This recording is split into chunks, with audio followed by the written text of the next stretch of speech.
This is 7 News, the voice of the coast.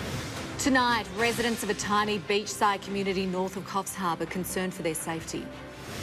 Help arrives in the Macleay Valley as Blaze Aid repairs fire-affected farmland. I'm Daniel Gibson. Later on this news hour, how authorities are tracking the dangerous asylum seekers released from detention and how the record growth in wages will impact our interest rates. 7 News begins now. Good evening. A beachside village is reeling over the alleged rape of a 17-year-old girl north of Coffs Harbour. Some residents say they're now living in fear after they raised concerns about drunk and disorderly behaviour as a result of nightly beach parties. The seaside serenity of the beachside village of Arrawarra has been shattered. Those campaigning for change unwilling to identify themselves on camera. Whether that's trespassing, breakers and enters, public intoxication, fighting, there's nothing this community haven't seen. The tiny township playing host to overseas farm workers at the local caravan park, witnessing ongoing displays of public intoxication and revelry. He was dumped out of a minibus on the lawn out there, walked down that street, defecated in public in front of everyone before falling down a rock wall face first into the creek. Fighting each other, urinating on our neighbour's car, one fell onto their bonnet. For some long-term residents, freedom of movement has been lost. Walking on the street on my own, or especially in the little bush tracks around here, you don't feel safe. Now a 34-year-old berry picker is facing court over the alleged rape of a 17-year-old local girl. The community of 100 outraged. This should never have happened. It was avoidable. This despite numerous appeals to police, politicians and berry producers for increased supervision. The farm workers living side by side with overseas backpackers, partying late into the night, a recipe for disaster. Housing huge numbers of males in isolated locations with really nowhere to go and nothing for them to do, throw alcohol in the mix. Locals recognising their situation is a rare case. It works way better if they can put, say, 8 to 10 people in a house or in a accommodation that's closer to the work site. The aggravated sexual assault case returning to court at the end of this month. Liz Penny joins us live now from Coffs Harbour. And Liz, are farmers worried this could jeopardise the seasonal worker scheme? Look, up until now, Nick, the Pacific Island workforce has enjoyed a pretty stellar reputation here on the Coffs Coast for many years.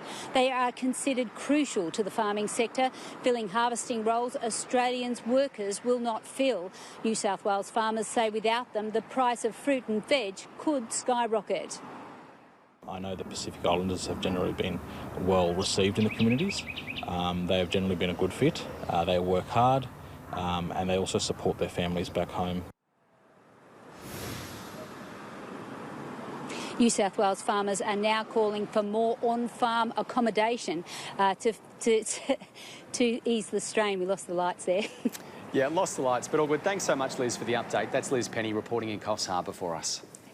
Help has arrived for fire-affected farmers in the Macleay Valley.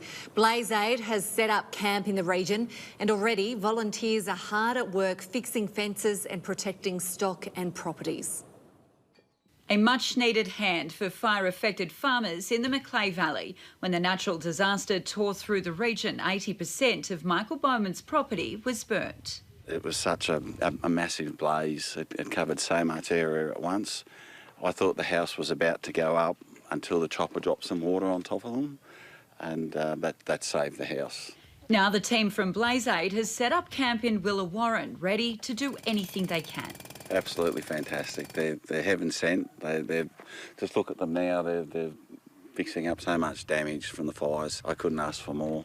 Replacing fences, securing cattle and supplying critical support for farmers who have already lost so much. Where we are here, you can see a hell of a lot of destruction from the fires, which is, something that these poor buggers have copped now for since 2019.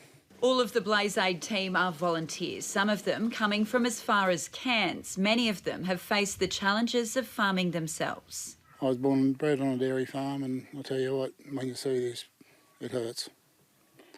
That's why I'm here, is to try and give the farmers back something. Across the region, tens of thousands of hectares have been burnt. Hundreds of properties were affected. Blaze Aid now has a call out for additional volunteers. They provide powered scythes, water, food and all of the equipment needed to lend a hand. Everything's provided. And for fire-affected farmers, it means the world. I'm just so grateful for these guys being here. I don't think there's enough words I can come out with right now. Samantha Crowe, 7 News. 2 people have been taken to hospital following a 2-vehicle crash that closed the Oxley Highway this morning. Emergency services were called just after 6 a.m, where a truck and a sedan collided west of Port Macquarie. The driver of the sedan, a 39-year-old woman, was treated by paramedics and taken to Port Macquarie Base Hospital in a serious condition. The 44-year-old truck driver was also taken to hospital for assessment.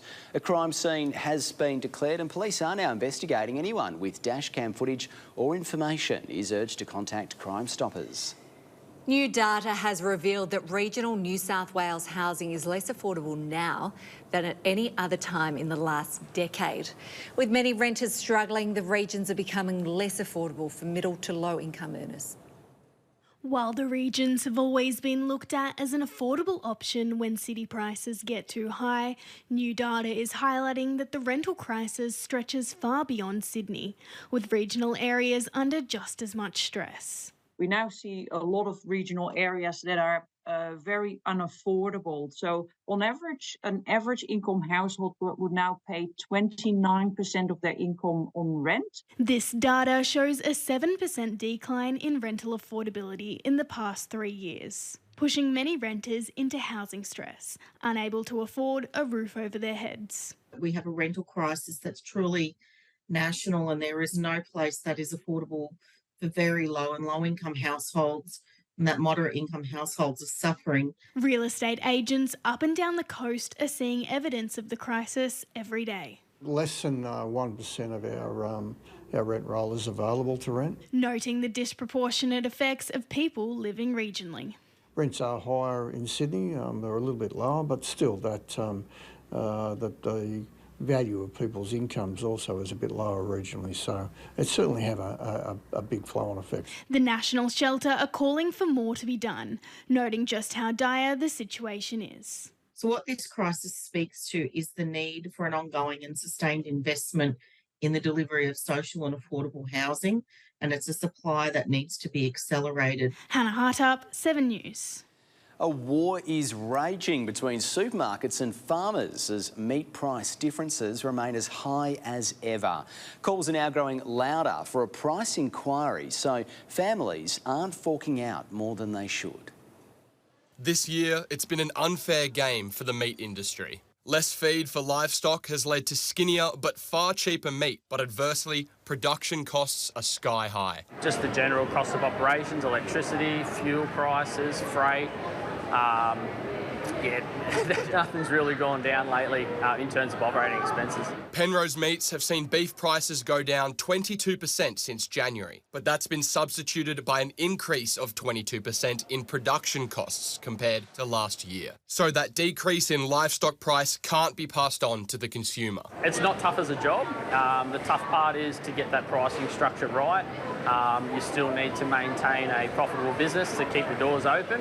It's the big supermarkets that are under fire. Farmers are paying around $3.65 per kilo, but on the shelves it costs $36 per kilo for a grass-fed rump steak and $25 for a beef rump roast. Yeah, the benefit of shopping local is your money stays in a big proportion of it, stays in the region, stays in the town. Calls are growing from both the coalition government and industry to conduct a price inquiry to ensure shoppers and farmers aren't being ripped off at the supermarket. If we could get an inquiry, it would mean there's some scrutiny and some transparency over why we're seeing these lags in prices actually flowing through to the consumers. I think an inquiry would be beneficial. Whether the government actually does take any action would be up for debate. Rex Quayle, 7 News. Warmer currents are drawing a dazzling array of underwater species to the Coffs Coast. Divers are reporting a return of tropical species as the temperatures rise. As summer approaches, divers are anticipating a changing of the guard at the Solitary Islands Marine Park. The grey-nose sharks still hang around, but they're not as many. But we start to get more of like the leopard sharks coming into sort of January. The warm water species cruising through in greater numbers, up to 15 at a time, graceful and curious and eager to make contact. The big puppy dogs, yeah. Very inquisitive with people. Move really slowly through the water, so they're quite a pretty shark. Giant groups of hammerhead sharks have also been spotted off the Coffs Coast. Divers generally considered less of a target than those floating on top of the water. Obviously, looking on the surface, you look like a bit of prey. So, being underwater, they don't tend to like all the bubbles we blow either, so they tend to sort of veer away from us. The majestic manta rays are already here. Divers hoping the gigantic whale sharks will enter the fray. Tiny tropical fish like the yellow boxfish are also starting to make an appearance in shallower waters. They're very, very small, like probably the size of your thumbnail when they're little, and then they can get to probably the size of the palm of your hand. But yeah, pretty cute. Divers hoping conditions at sea will settle ahead of the busy summer season for improved visibility. Spring plagued by big winds and heavy swell. You get the afternoon sea breezes which pick up, and that produces the northerly to come in and normally brings not as clear water. It's the southerlies that we want. Liz Penny, 7 News.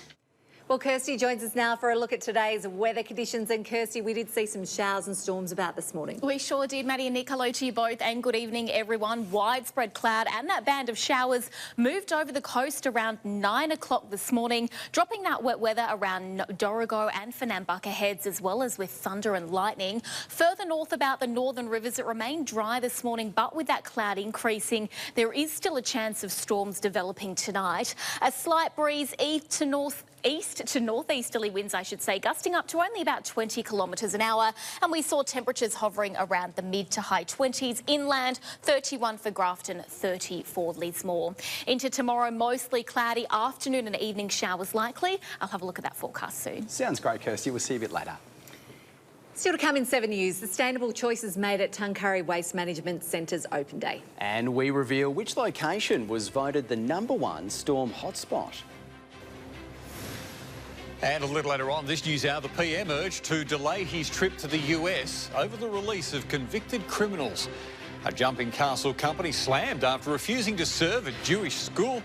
And a top-level security report sounds the alarm on cybercrime in Australia.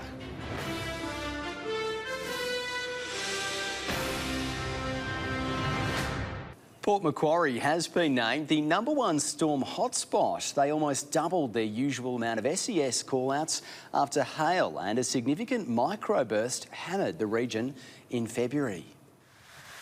It's been a wild 12 months for storms in Port Macquarie. In the past financial year, the region has topped the state for SES call-outs.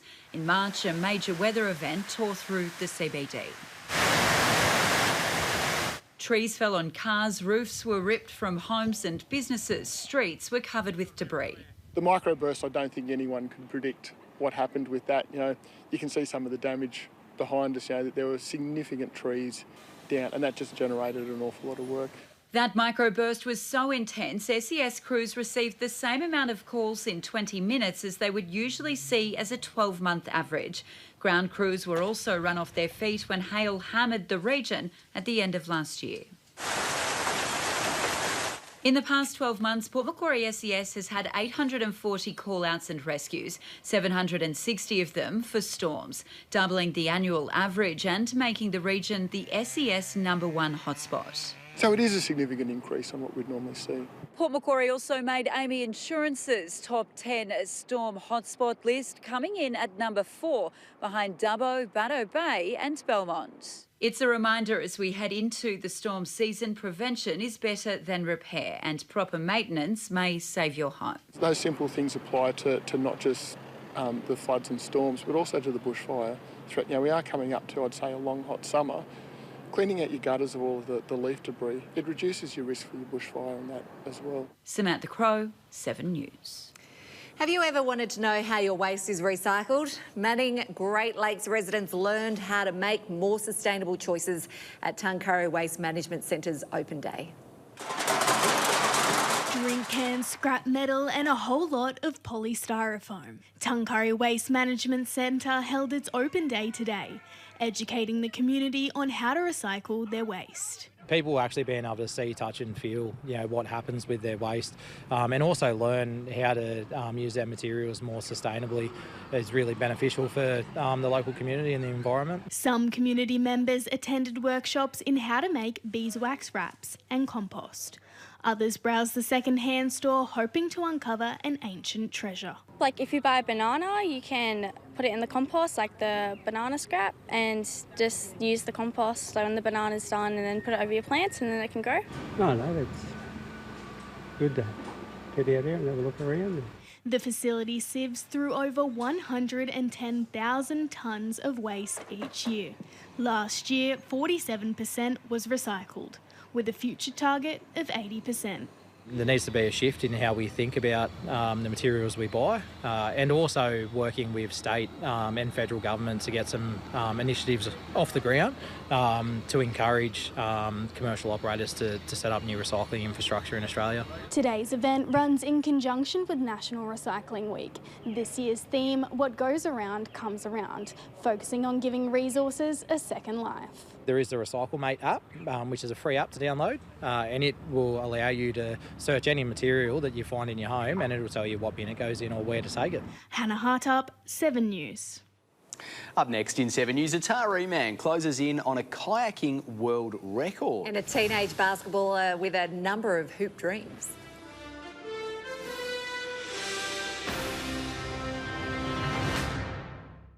A Taree teenager, basketball star I should say, is achieving some of her wildest dreams. 17-year-old Annika Scott has just returned from competing on the international stage. Making her way down the court and across the border. Taree's Annika Scott has just returned from Papua New Guinea and New Zealand after playing at the Under-17s FIBA Oceania Championships with New Zealand. Playing on an international level was pretty nerve-wracking, but it was mainly it was exciting. It was really the adrenaline and it was a great opportunity. Annika represented Taree West Public School and played with the Tornadoes from a very young age. All opportunities that have gotten her to where she is today. And it's great to just be inspiring all the younger people that are there and everything, and just show them that they can do it. And just because you come from Taree doesn't mean you can't make it to the international stage. While she's recently moved to Queensland to pursue her career in basketball, the Taree Tornadoes Association are overjoyed to see a local girl impress in the sport. I think out of all the kids that have come through rep basketball in Tornadoes over many years, I couldn't imagine anyone training harder, working harder, trying to get there, and she has. Inspired by some of the best in the game. I think Cal Bruton and CJ Bruton, they play a really big part in it, from a young age that I always looked up to. Annika will head back to New Zealand in April to trial for the Under-18s Asia Cup team. Hannah Hartup, 7 News. North Coast kayaker David Alley is only moments away from setting a new world record. Alley is coming to the end of his quest to travel down the Murray River, expecting to reach Wellington later tonight. He will be able to claim the record if crossing Lake Alexandria to get to the finish line in Galway is deemed too dangerous. It will mean he will incur a 12-hour penalty, while Alley is keen to push on. A final safety decision will be made once he reaches Wellington. Up next in 7 News, Kirsty is back and she's got your local weather forecast. That's next.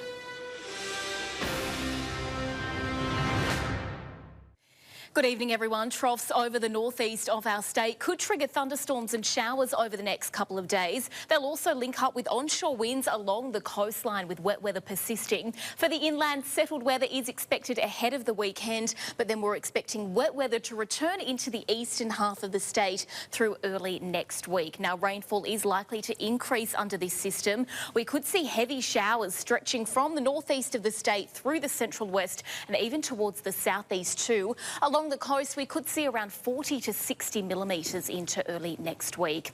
First, though, let's take a look at tomorrow's weather forecast, and we can expect partly cloudy conditions. The chance of some showers along the coast. We're not likely to see that wet weather until the late afternoon, but there is about a 50% chance of between 3 and 5 millimetres. Storms are also likely, a moderate breeze during the day, but remaining hot, particularly around the northern rivers in the low to mid-30s. On the waters tomorrow, strong winds at Byron Bay, northerlies at around 30 knots, south swell around about 3 to 6 feet, with sea heights between 1 and 2 metres.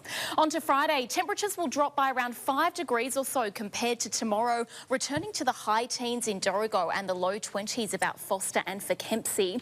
Once again, there is about a 60% chance of 2 to 4 millimetres of rain and that risk of thunderstorms developing once again. Gusty southerly winds up to 30 kilometres an hour, Evans Head reaching a top of 25. On Saturday, the chance of showers should ease off, partly cloudy with a moderate breeze and temperatures remaining in the low to mid-20s. A bit of a mixed bag over the coming days before we feel that rainfall increase once again heading into Sunday, guys. It sure is. Thanks, Kirsty.